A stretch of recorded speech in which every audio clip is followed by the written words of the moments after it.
Get us started, and you know this episode, you know how it's gonna go. A lot of people gonna bring some heat because after another loss and another loss like that, we got some stuff to talk about. But before we get into it, shout out to the newest Team Keep It Clean patrons. My guy Mike B. Shout out to my guy Mike. Officially met him at the Chargers playoff game. Back in 2018. That was fun. That was fun. I know, and he had been debating on whether or not he was gonna go to the game or not, and then he ended up decided going. And hey, that's how it be sometimes, man. But I'm glad you went, and a pleasure to meet you, and appreciate the way you've been supporting the channel for a long time, So appreciate it, man. Shout out to Biz, shout out to Juan G, shout out to Steven Kidd as well. Appreciate all y'all, man. Thank you. Anybody who would like to become a Team Keep It Clean patron, you can go to patreon.com/Ingravenvids if you want to become a channel member. Everything is down below in the description. But something that's not in the description is this first question that came from my guy, Serge. And Serge always be bringing heat. But anyway, his question said, Ingraven, I know I send you a dozen questions a week. I'm hurting, man. A lot of things went wrong in that game against the Bills, obviously. Well, yeah, obviously, you're right. But, hey, still. He said, should Harbs have called on the best kicker in the game? Does he not trust his defense? Was he wrong from trusting his offense to seal the game? I don't know. But my real question is, what is wrong with Greg Roman's play calling? He called a bad game starting the moment we scored 20, 7 of which came from a short drive. Why would he go empty on a 4th down in a rainy game with a running back that isn't known for his pass catching abilities? Are you talking about Mike Davis? He said, does Harbaugh trust Greg Roman too much? As always, much love and hashtag Team Keep It Clean. You know what's funny is that you bring this up. But I think we need to talk about what a big issue for the Baltimore Ravens has been this season that I do not think is getting talked about enough. I don't think it's getting talked about enough. But before we get into that, let's break down your question piece by piece. Should Harbs have called on the best kicker in the game? Yeah, should have took the points. Because if you take the points there, then the Buffalo Bills, they cannot beat you with a field goal. They got to score a touchdown to beat you. So yeah, he should have took the points. Even though, despite not taking the points, the play call was nice. It was nice. But then the blocking wasn't A1. I mean, what's new? Then Lamar, he started backpedaling, so that was a bad move, and the play ended up collapsing. Does he not trust his defense? Would you? But no, I don't think he trusts the defense. No, I don't. Even though, again, they didn't play bad against the Bills. They did not play a bad game.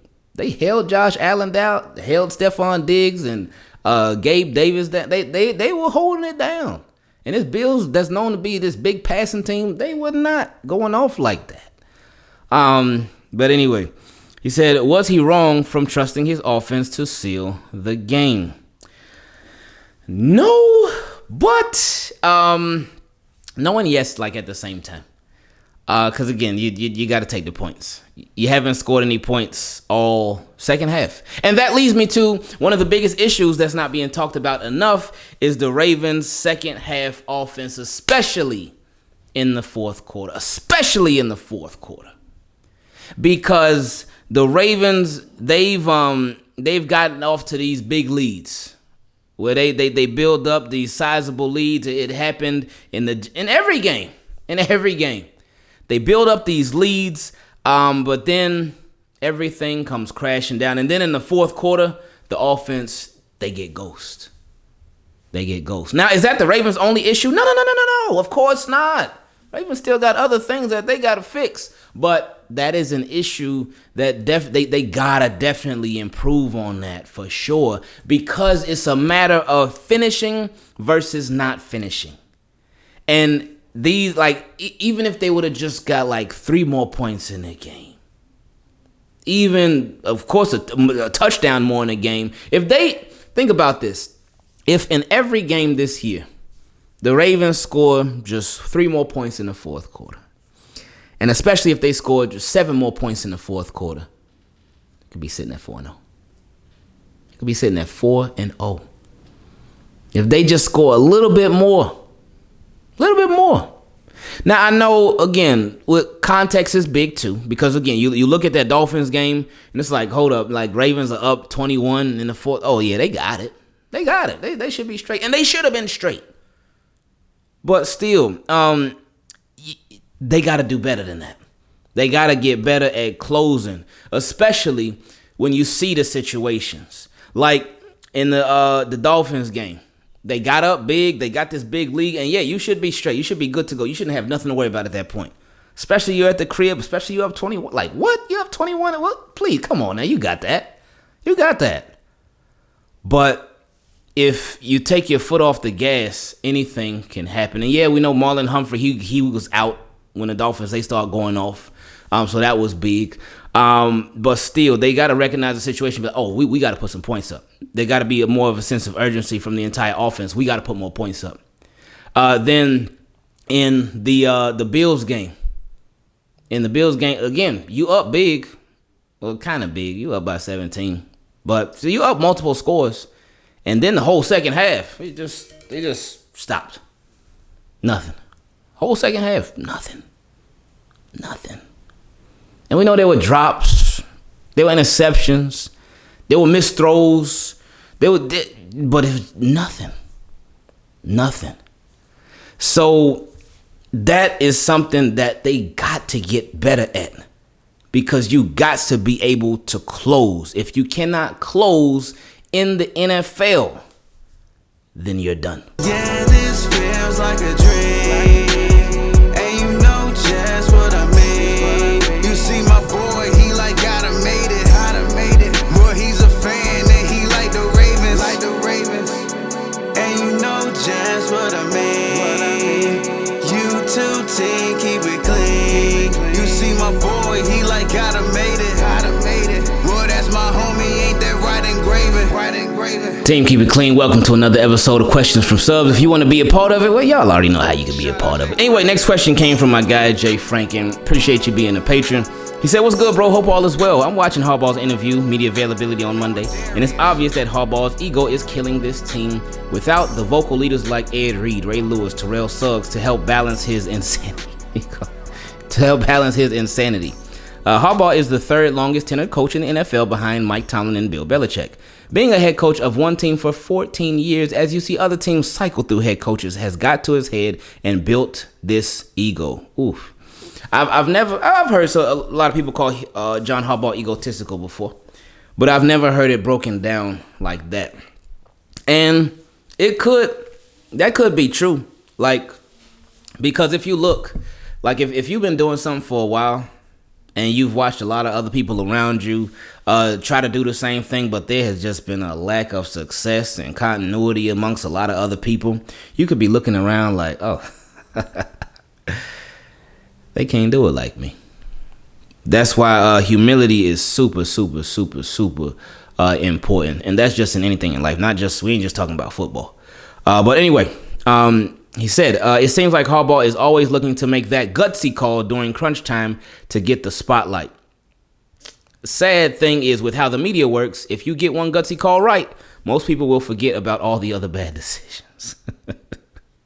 Last year, when we beat the Chiefs after going for it in our own territory to steal the game, Harbaugh was praised all week on ESPN, FS1, etc. for keeping the ball away from Mahomes.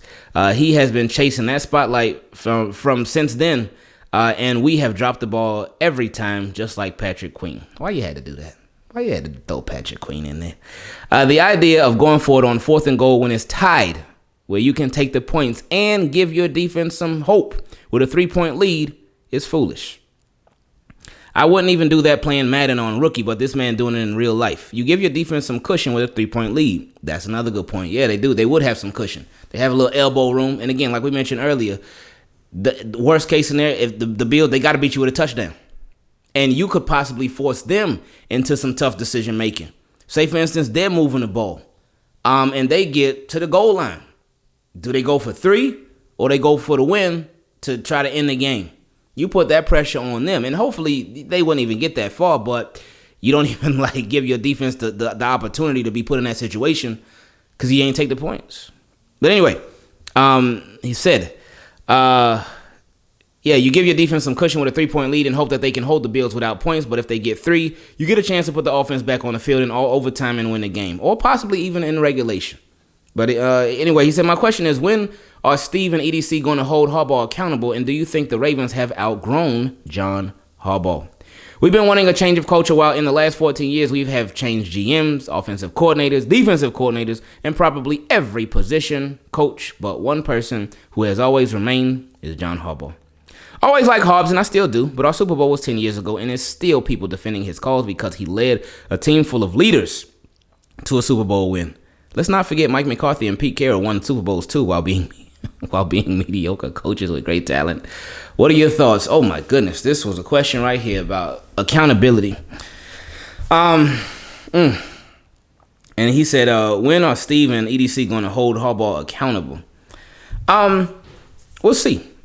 I think everything just depends on how the stretch of the season goes. Yeah, Ravens lost.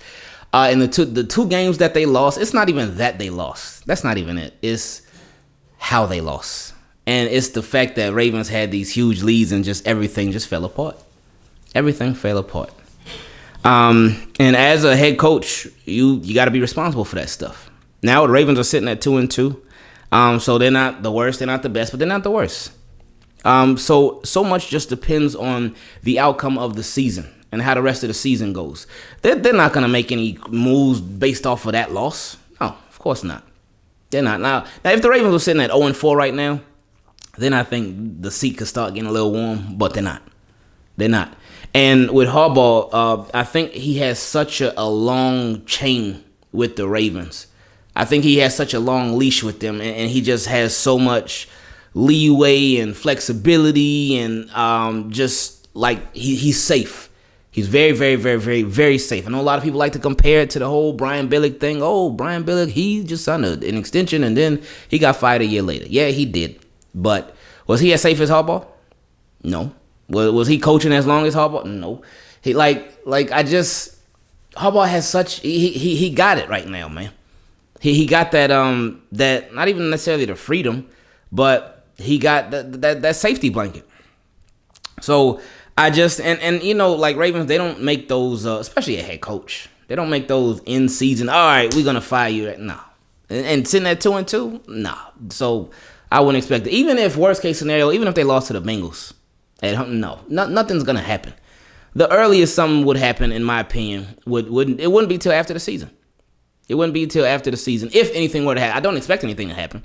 But if anything did go down, and if, say, for instance, this whole season just collapsed, then I think there's a possibility. But right now, no, not at all. Next question came from my guy, Mike H. Said, Ingraven, it's been a while. Hope you and the fam are doing well. Hey, we're doing really good. I appreciate you, Mike. He said, I try to make this short. Health and patience.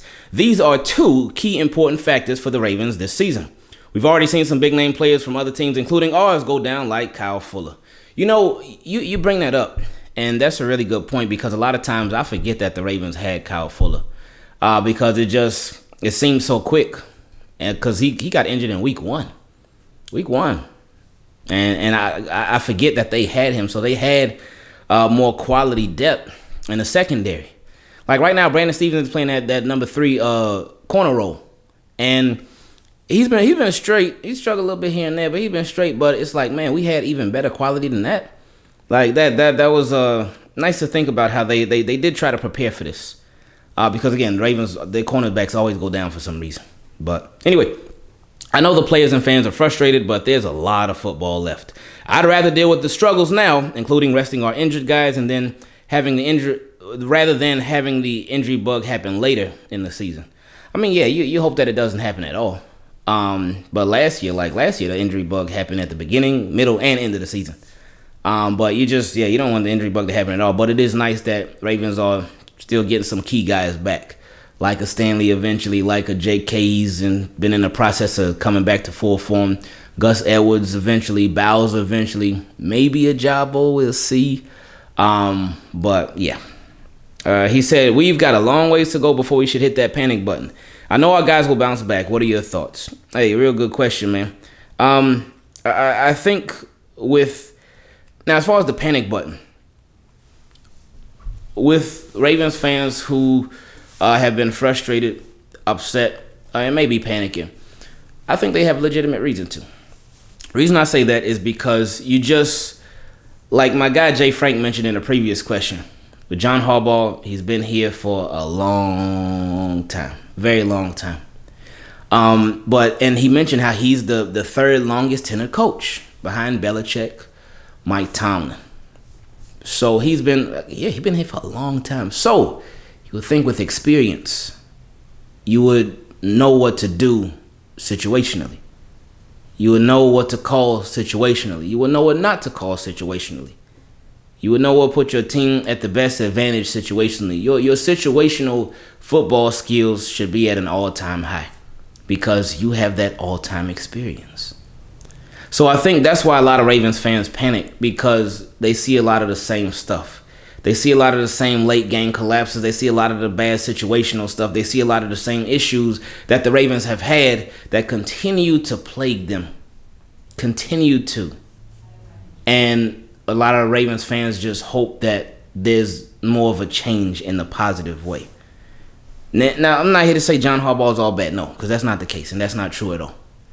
But the issues, the same issues, even issues that we just saw last year, it's a lot of the same stuff. So that's why a lot of Ravens fans panic. Next question came from my guy Marco. He said, Ingraven, what's good, man? Been a while since I asked a question. Yeah, ever since August 28th. So it has been a while.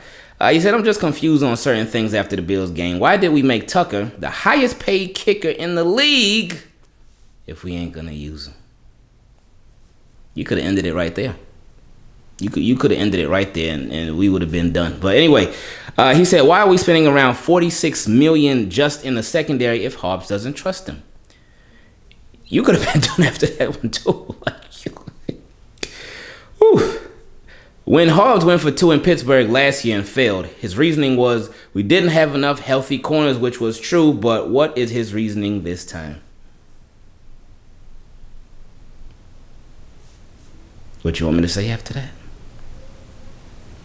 He answered his own question, and I ain't got no response to that. He done said it already. He said when Hobbs went for 2 in Pittsburgh last year and failed, his reasoning was we didn't have enough healthy corners, which was true. But what's his reasoning this time? Marlowe, MP, Stevens, Williams, and Hamilton were out there. Why does Lamar have to be perfect while others don't do their job? Why doesn't Hobbs look at the last 10 games in which we are 2-8? And the losses were by 6 points or less. Just questions on my mind. You might have answers to. Take care and stay safe. Wow. That's real right there, man. That's real right there. Again, it's situational stuff, man. It's situational stuff. And again, like we talked about earlier, you would think that the experience, even the recency bias, like you just went through this last season. You just was doing this last season. You would think that the recency bias just straight up would take in your points. You would think that would click, but it hasn't. Next question came from my guy AW Juiceman. He said, yo, Ingraven, what's going on? What's good, my brother? Is the writing already set in stone? Meaning with Tua having that scary concussion in a few days prior, I believe sadly and unfortunately he's not in the Dolphins' plans long term or his NFL career in general. Health is wealth. I was talking with my mom and Aunt Linda today. Hey, shout out to your mom and Aunt Linda. And she said the Dolphins may be in desperation for a quarterback now. Also, the way Tua led the Dolphins back from behind while Lamar was watching afar from the sideline, could he have been thinking, what would life be like if I had a Tyreek Hill and a Jalen Waddle? Yes, he has Mandrews and Bateman, but there's only one Tyreek Hill and another guy who is a carbon copy. What if Miami throws him money that the Ravens won't in a big contract starting in the 300s? Tell me your thoughts again. Blessings to you and the family, man. I appreciate it. Anything possible till it ain't possible no more, man. Now, the thing that Miami doesn't have, they don't have a first-round draft pick next year. So they would have to do some maneuvering because, for Ravens, they love their draft picks. But if they were to trade Lamar, which hopefully they don't, but if they were to trade Lamar, they're going to want something for the right here, right now. So they're going to want a 2023 draft pick. Now, 2024, they want 2024 as well, but it'll be in addition to. They're not going to just want a 2024 and beyond draft picks, no.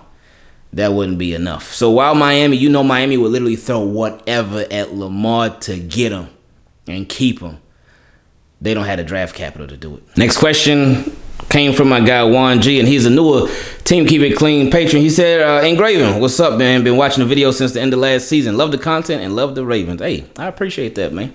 Thank you for that. He said, I'm catching a flight to Baltimore this Thursday night. I have a stadium tour on Friday. Okay, you got a stadium tour Friday morning, and I'll be at the Sunday night game versus the Bengals. Oh, that should be fun. I ain't never had no stadium tour before. But yeah, the stadium tour should be a lot of fun, man. I wonder how that's going to go. It's going to be cool, like, especially if you've never been there before. If this is your first time going, from all the Ravens games that you've watched, to see the stadium and all that on TV and all these different angles, but to actually be there in person, and hopefully they could take you on the field and stuff. That'd be really cool. And then you could just look around and be like, oh, this is where these boys play at. This is where they have those late game collapses there. But no, it should be fun. And then for you to go to the Sunday night game too against the Bengals. My word of advice would be get there early. Get there early. So like the game, Sunday night football starts at 8:15. I would say get there at your seat at 7:30. So that's me. I like being there early because I don't want to miss nothing. I love when they come out. They that's the best, man. They're like Ravens. That is one thing that you can always count on them for, is excellent quality and an excellent atmosphere, and just the environment and the fan experience is real. They do a really, really good job of that. So enjoy yourself. Hopefully Sunday night they can come out with a win. We'll see, so you can enjoy your experience that much more. Next question came from Nazarene. He said, hey, what's up, bro, man? I just want to say before anyone says it, because obviously people are banking on Bateman being a bust, even though you said you don't see it. But the Ravens Nation Facebook would prove me right. Both teams' receivers were struggling, dropping the balls and all. The weather was bad, so Lamar didn't play good. Bateman didn't play good. Duvernay was okay. Dobbins had a day, and the defense definitely was the best unit in this last game. Linderbaum got 3 delayed games. No, he got 2 false starts. Oh, yeah, he got 2 false starts and a holding. 2 false starts and a holding. But anyway, he said refs were calling ghost penalties, and we have officially lost 5 straight games at home. Analytics is garbage. Asking Madden is better than Harbaugh. I said what I said, and I know his supporters are going to defend him. He's more of a motivational speaker and friend to his team than a coach. People still riding his 1 championship run. I don't know why we love mediocrity. Mike McCarthy won a Super Bowl with the Packers. Now look where he is. Matter of fact, don't he got a job? I doubt he got a job right after. I think he was at home on his couch. Yeah, he was at home for a little while before the Cowboys. He said Harbaugh won with a team full of leaders. Peters is challenging Harbaugh just like Ed Reed would have. That call was out of pocket, point blank, period.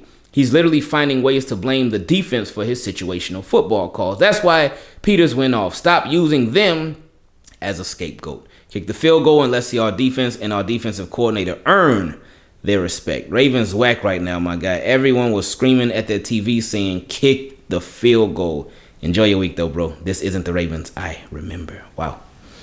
That was, Nazarene ain't playing.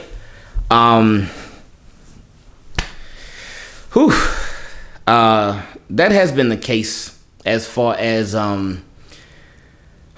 with Harbaugh is tricky, man, because that Super Bowl was 2012 season. And I know like the Ravens have overall, well, especially since Lamar came aboard, they haven't been bad. When Lamar's in, they do a lot of winning. Just in the playoffs, it definitely needs to be more. But they do a lot of winning. But before Lamar, with Hobbs and Flacco and them, they had 2014, and that was a good year. But they went 12-4. But other than that, no. Is that the only year they made the playoffs? I think it is. After the Super Bowl, yeah, I believe it is. Because 2013, they went 8-8. And they missed the playoffs. 2014, they made it. They went 12-4. 2015, everybody got hurt. 2016, they missed. 2017, they missed. 2018, they drafted Lamar. Was getting ready to miss. Then they threw Lamar, and then they said, "Oh, we ain't missing this no more." So it's been something, man. With again, it's the same thing, man. Hobbs gotta as the leader of the team, as the coach, everything should be on the players. The mess ups, the mistake, especially if you're if you've been coaching for a long time. If you just started, then okay, you're gonna have these hiccups and whatnot. You're gonna make these crazy mistakes. You're gonna do this type of stuff. But if you've been a coach for a long time, then all the mistakes, all the hiccups, all that should be on the players. It shouldn't be on the coach. So for you to be doing, like, again, situational stuff, man. The situational stuff got to be better. It's got to be better. So hopefully it will be. And they got a chance to start righting some wrongs this Sunday night against the Bengals. Next question came from my boy Jason E.G. He said, Ingraven, first, good morning. I really am not about to give the Bills that much credit for yesterday, but the discredit the Ravens earned is warranted. So he said, let's summarize this, and this is not in chronological order. A horrible no-call defensive pass interference. I think that was Poyer when it was a pass intended, I think, for DeMarcus Robinson.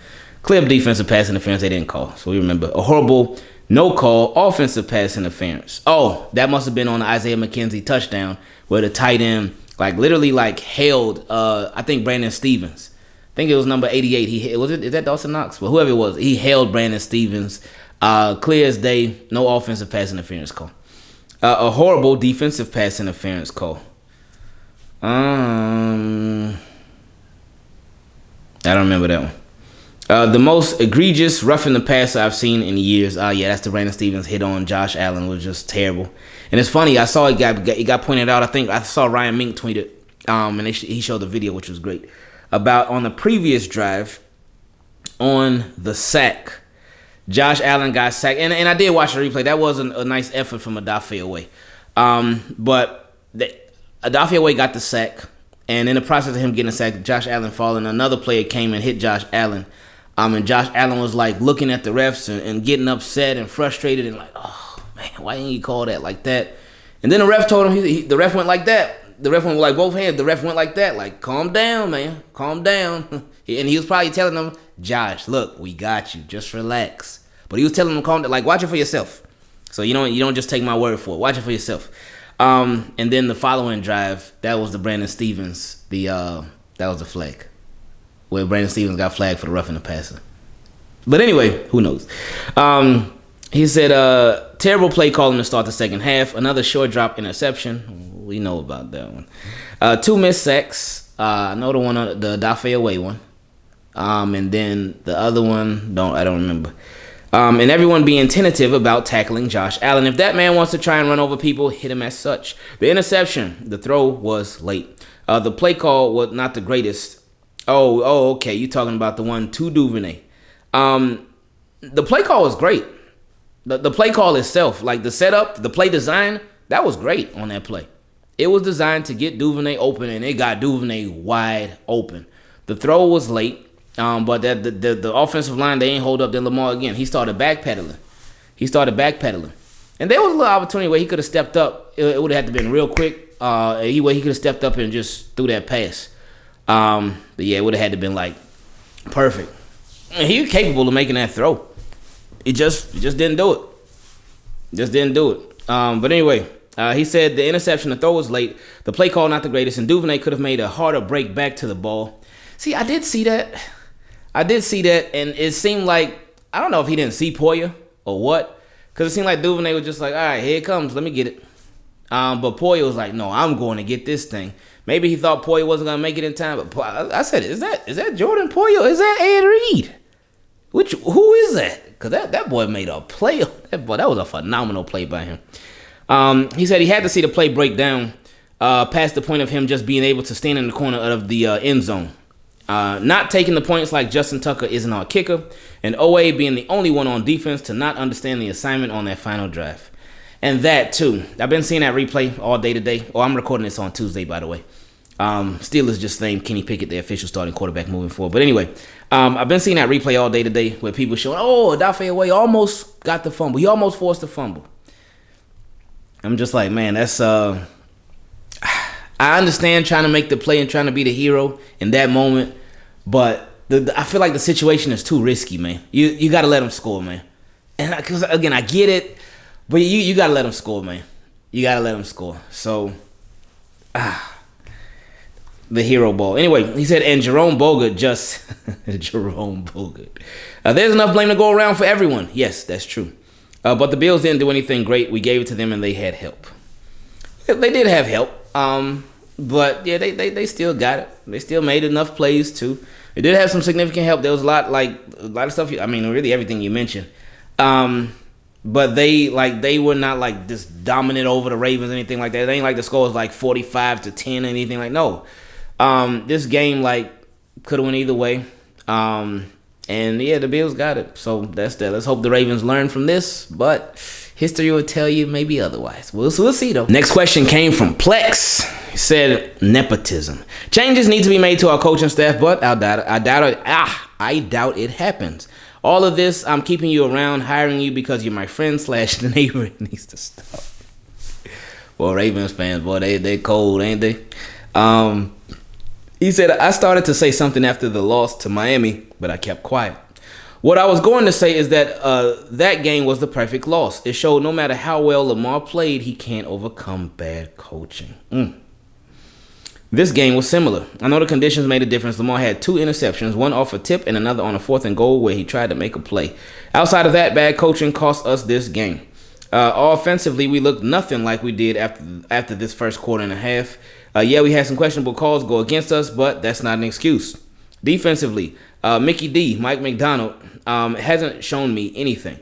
Our defense is worse than it was last year. Yeah, it's been rough. There's no reason for that. Lastly, our head coach, he should have been gone. Lamar saved his job. I watched some of your videos from 2017 and I read the comments where a lot of people were calling for Harv's jobs. That man's been on he said that man been on borrowed time for 5 years. He should have never gotten that extension. Why not kick the field goal? Bro, what is he good for? He has a good relationship with the players, huh? That's not enough for him to still have a job. Quiet as kept, that good rapport he has with the players looks like it's dwindling. At some point, these Harbaugh apologists have to see the light. The extension, man. The extension. That was a topic of conversation on here a lot, man. I was not a fan of the Harbaugh extension. But again, I did understand the business side of it. Because if he, as a head coach, is on the last year of his deal, then that makes it look like he's a lame duck. Like if he's on a lame duck deal, then that makes it seem like he ain't got no like the future is bleak. They don't know what the future holds. So in order to bring in certain players, because players look at all that, in order to bring on certain coaches, because coaches look at all that. They like, hey, if this guy, he only got 1 year left on his deal, what I look like going there? Because this ship is about to sink. I ain't trying to get aboard. So they look at all that. So that's why they gave, in my opinion, that's why they gave Harbaugh the contract extension. Because they like, hey, this contract extension, it impacts everything else too. Because again, the contract extension does not guarantee, all right, Harbaugh, you're here for the next 3 years. No, it probably does. But the contract extension, it also shows other people like, hey, we got continuity, we got consistency. Harbaugh sticking around, so you could come through too. But I said before, I just did not like. I was not a fan of the contract extension because I felt like you're rewarding that from last year. Seriously, man, you're rewarding that. Like it was frustrating for me. But again, I understood the business side of it and the why they did it. Now, it's up to him. They 2-2. It's up to him and everybody else to show why they feel like he deserved that contract extension. It's up to him to just be better at adapting, adjusting, and again, be better situationally. And it's not all on him. I mean, he's at the top because it starts with him. And EDC too. But, I mean, really, the roster's already set. The roster is what it is. And it's going to be... there's going to be some people that come and go and whatnot. Some people get hurt and whatnot. Some people get signed. You know how it goes. But as far as when them games are played, it's like, all right, Hobbs, hey, this is you, buddy. These are your coordinators, your choices. And he did say nepotism. Nepotism is big. You know nepotism is big with the Ravens, of course. Everybody knows that. No, nobody's going to deny that. It's like with the whole Mike McDonald, that hiring. It was like, it wasn't a shocker. when it was like, oh, Mike McDonald's having an interview. Oh yeah, he used to coach for the Ravens before. Oh, he was here for that. Oh yeah, okay. Well, we know where this is going. Because I remember with Chris Richard, they interviewed him. They interviewed somebody else too. I was thinking, okay, all right, let's see. But then when it came to Mike McDonald, I was like, okay. Oh, he was here already. Oh, okay. Got it. And the last question on this episode came from my guy Philip L, who is also a patron. I appreciate all y'all Team Keep It Clean patrons. This episode was just filled with patrons sending in questions, so much love to all of y'all. He said, I've been a fan of the Ravens ever since the draft in '96. I know I shouldn't say this because the players love Harbaugh as a coach, but I don't know if you saw at the end of the game, Peters went off at Harbaugh due to how frustrated he was with Harbaugh going for it again on 4th down instead of putting 3 points on the board with the highest paid and best kicker in the league. If you ask me, maybe the NFL should put John under investigation for sports gambling. Under investigation for sports gambling. The way he has blown 5 games the last 3 seasons from wanting to go for it on 4th down and 2-point conversions. What are your thoughts? Come on. Hey,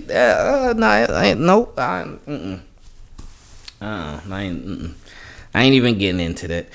He said also with 1:40 left in the game at the 3-yard line after the ball was snapped by Buffalo, 10 out of 11 of our guys on defense stood back and were going to let Singletary run it in for a score so they could have gotten the ball back with at least 1:10 left on the clock. But Oway took him down at the 1-yard line, which if you ask me was a huge mistake because it let them chew up the rest of the clock. Yes, it did, and that was tough. That was tough. But we all came to hear about what the plan was, because apparently the plan was, all right, hey, we either we let them score or try to strip it. But yeah, everybody was like, nope. Maybe Doc Fairway was like, hey, I'm gonna catch him off guard. He ain't gonna see this coming. Since everybody trying to let him score, bow. But really the only bow was the Ravens getting hit in the face with another loss. Yeah, this feels like a dream.